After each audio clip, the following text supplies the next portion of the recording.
Yo, welcome to Pimp Your Food! Isa na namang madali pa sa easy na recipe ang ituturo sa inyo ni Tipsy. Walang may request nito, no? Nagkikrave lang talaga ako sa adobo strips na merong itlog ng pugo. So, meron ako ditong 3/4 kilo ng pork belly. Hiniwa ko lang into strips. At syempre, adobo, masarap, maraming bawang.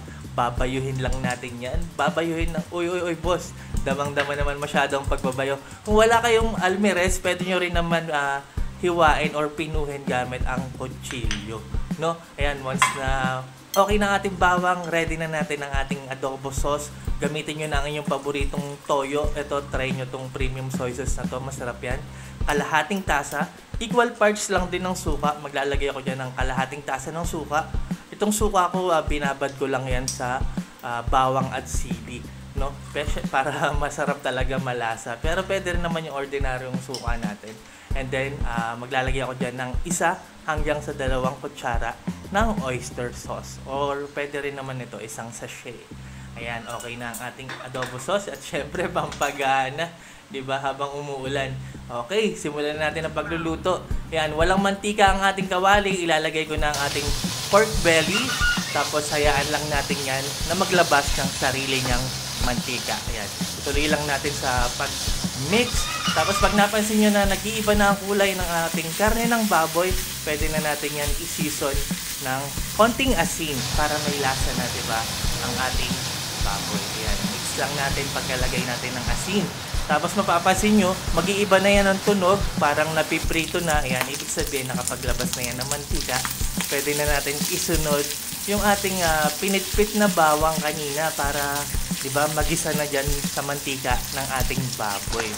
Ayan, dami yan. Ayan, panalong-panalo. Tapos haluin natin yan hanggang sa maging, mapansin nyo, mag-golden na yung kulay ng ating bawang. Naku, napakabango niyan. Kapag bango, ayun ang masarap sa parte ng adobo, no? Pag nagisa ka ng maraming bawang, ang bango. Ayan, pag napansin nyo na golden na yung ating bawang at nagba-brown na yung ating karne, season na natin yan ng paminta. No, masarap yan, bagong parak ng paminta. Madaming hanggang sa magalit ang kalangitan. Ayan, nagalit na nga. Pero okay lang yan, chill. Ang sarap kumain kapag maulan, di ba? Kaya lagyan na rin natin ng dahon ng laurel. Tuloy natin sa paghalo. And then, syempre, ilalagay na natin dyan yung na-prepare natin na adobo sauce mixture kanina. Ayan. At syempre, para masarap sa adobo, malambot, di ba? Maglalagay ako dyan ng 1 tasa ng tubig. Yan ang magsisilbing pampalambot natin sa ating karne ng baboy. Haluin lang natin. Tapos hintayin natin kumulo, no? Pag kumulo, pwede na natin hugutin ang ating mighty shield or hindi, mighty takip. Yan, takpan lang natin. Tapos syempre, hinaan natin yung apoy. Tapos chill ka lang muna. Tuloy natin sa pagluluto ng may takip hanggang sa lumambot. So, iwan na muna natin yan. Chill ka lang. Ayan, oras na malambot na ang ating niluluto, ang ating karne ng baboy. Ayan, no? Naku, ganyan pa lang, masarap na. Pwede na, luto na yan, no? Kasi malambot na. Pero kung gusto nyo, adobong tuyo, tulad ko, no? Adobong tuyo ang gusto ko. So, tuloy lang natin yan sa pagluto ng walang takip hanggang sa mag-reduce yung sauce. So, chill lang din. Pwede na nating iwan yan. Pero saglit lang, huwag nyo iwan ng sobrang tagal, no? Kasi mabilis na lang yan matuyo dahil wala ng takip. So, huwag nyo iwan ng matagal na parang paglalakbay ni Naruto. Ayan. Ayan. Tapos kapag mapapansin nyo, ayan, no? Ayan, nakita nyo, nag-reduce na yung ating sauce. Tapos, pwede na nating ilagay yung ating last ingredient, no? Ang optional lang naman to, masarap kasi yan.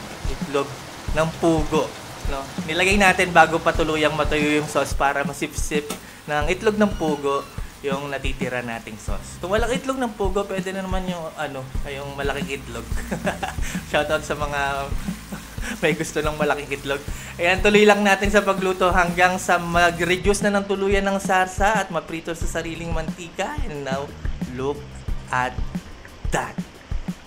Palakpakan naman dyan. Palakpakan nyo ang inyong mga sarili dahil nakapagluto kayo ng napakasarap na adobo strips na may itlog ng pugo.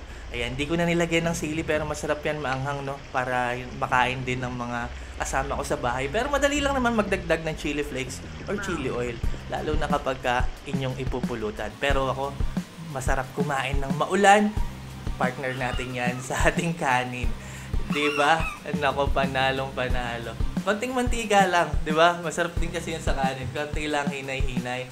At ayan, taste test na. So, paano? Enjoyin ko muna to.